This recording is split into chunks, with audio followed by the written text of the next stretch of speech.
Opposition की space को कांग्रेस सबसे ज्यादा एक्वायर करना चाहती है और इसलिए इनका ये, और उसमें धर्म के आधार पर आरक्षण ये सबसे खतरनाक है जी। कोई देश ऐसे चल ही नहीं सकता है जी। होता क्या है जी, अगर मैं मुसलमान बोलूं तो मेरे देश के कुछ इकोसिस्टम टूर कहती है मोदी ने चुनाव में हिंदू मुसलमान क्यों लाया। हिंदू मुसलमान मोदी नहीं लाया है, आपके एक्शन में हिंदू मुसलमान है, तो मुझे देश के सामने आपको बेनकाब करना बहुत जरूरी है। It is my duty to educate the people, it is my duty to convey the people. उसको अगर कोई मुझ पर आरोप लगा कि मेरी भाषण कॉम्युनल है, मैंने न मुसलमान के खिलाफ कुछ बोला है, न मैंने इस्लाम के खिलाफ बोला है। मैं सेकुलरिज्म के नाम पर देश के ताने बाने को तोड़ने का जो प्रयास हो रहा है, चाहे चमड़ी के रंग पर हो, उपासना पद्धति पर हो, भाषा पर हो, ये मैं समझता हूं कि नहीं चल सकता। और मैंने तो कल चुनौती दी है जी। तमिलनाडु के हमारे नेता बहुत उछल उछल करके तमिल की बात करते हैं, डीएमके के। उनमें अगर हिम्मत हो तो कल के कांग्रेस के इस बयान के बाद अफ्रीकन कह दिया है उनको, उन्होंने एक मिनट भी कांग्रेस के साथ समझौता नहीं रखना चाहिए। डीएमके ने कांग्रेस के साथ समझौता तोड़ देना चाहिए। करे खुल, अगर उनको तमिल स्वाभिमान की चिंता है तो इतना बड़ा अपमान किया है कांग्रेस ने, समझौता तोड़ दो। उनके एक प्रवक्ता ने कहा नहीं गलत समझा गया उनको। ये लिपापोती है, इतना बड़ा देश ऐसे गलती, और खुद कांग्रेस ने स्वीकार किया तभी तो उनसे इस्तीफा मांग लिया। कांग्रेस ने खुद ने गलती नहीं मानी, कांग्रेस ने माना हाँ ये, मगर सैक नहीं किया। हाँ सैक नहीं किया। ऐसा है कि ये उनकी कॉमन कोर कमेटी ने निर्णय की हुई चीज उन्होंने की है, लेकिन अब वो घड़ा उनके सर पे फोड़ने जा रहे हैं। प्रधानमंत्री जी, बंगाल के विषय पर संदेशखाली का जो विषय था, जो वहाँ पे उत्पीड़न हुई थी, टॉर्चर किया गया था, मास रेप के एलिगेशन से पहली बार ये खबर रिपब्लिक बांग्ला ने दिखाई थी और उसके बाद हमने करीब 1 महीने तक कैंपेन की थी न्याय के लिए। मेरा सवाल आपसे है कि आपको लगता है कि संदेशखाली एक तरह से केंद्र बिंदु नहीं, एक प्रतीक बन गया है बंगाल की स्थिति को लेकर? और इससे जुड़ा सवाल ये है कि आप विकसित भारत की बात करते हैं, इसके कॉन्टेक्स्ट में क्या आपको लगता है विकसित बंगाल को आप कैसे देखते हैं? एक तो मेरा स्पष्ट मत है कि तमिलनाडु और बंगाल, हजारों साल का हम इतिहास देखें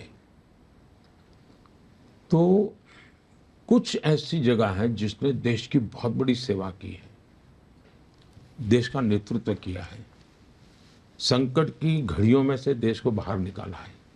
उसमें बंगाल और तमिलनाडु का बहुत बड़ा योगदान है। दुर्भाग्य से आज ये दोनों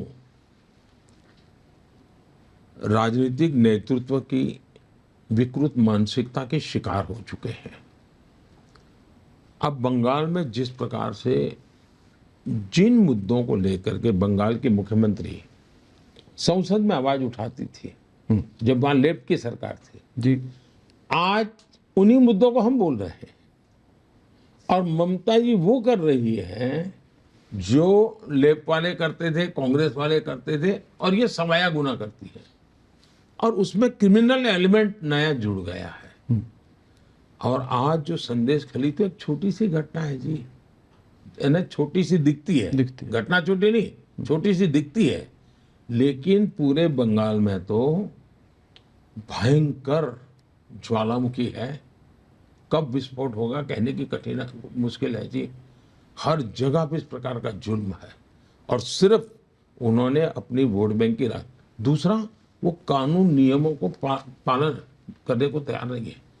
टीचर्स भर्ती घोटाले में लोग प्रूव हो जाता है, लोगों की नौकरी चली जाती है, इनको परवाह नहीं है।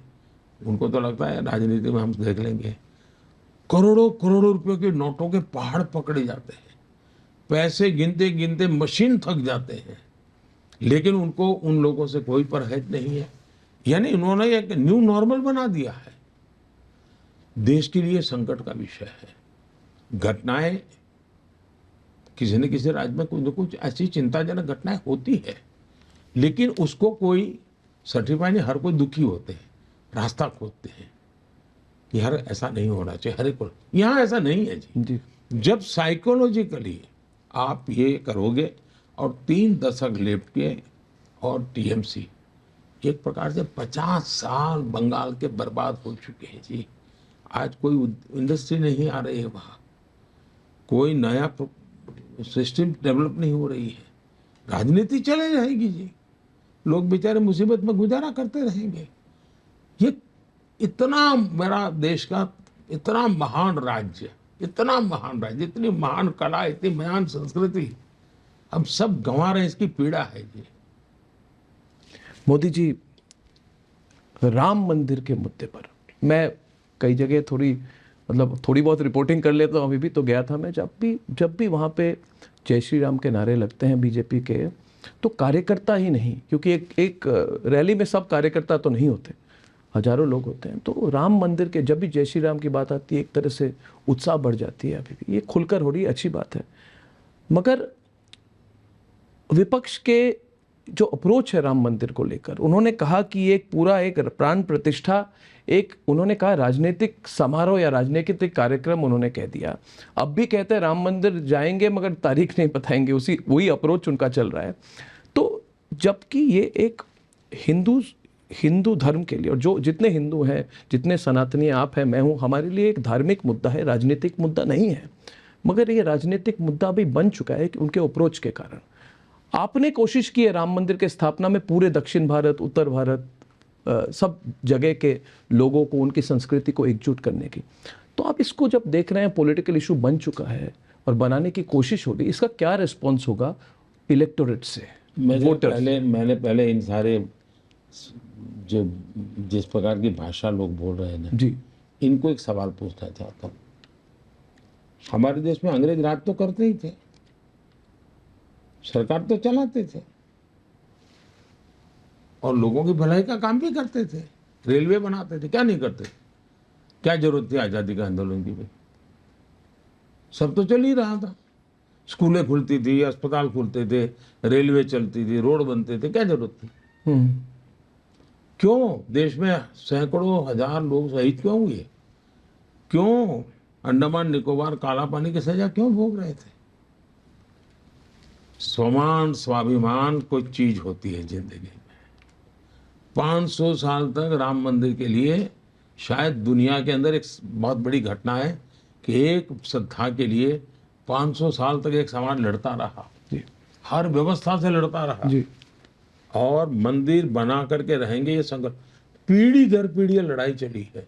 सचमुच में तो ये 500 साल का इतिहास सिर्फ हिंदू को नहीं, दुनिया के हर समाज को इंस्पायर कर सकता है। ये बलिदान का इतिहास है, ये त्याग का इतिहास है, ये तपस्या का इतिहास है। आप उसको भी अपने ही पूर्वजों ने किया है, कोई बार बार नहीं किया है, और गुलामी की जंजीरों के बीच किया है। स्वमान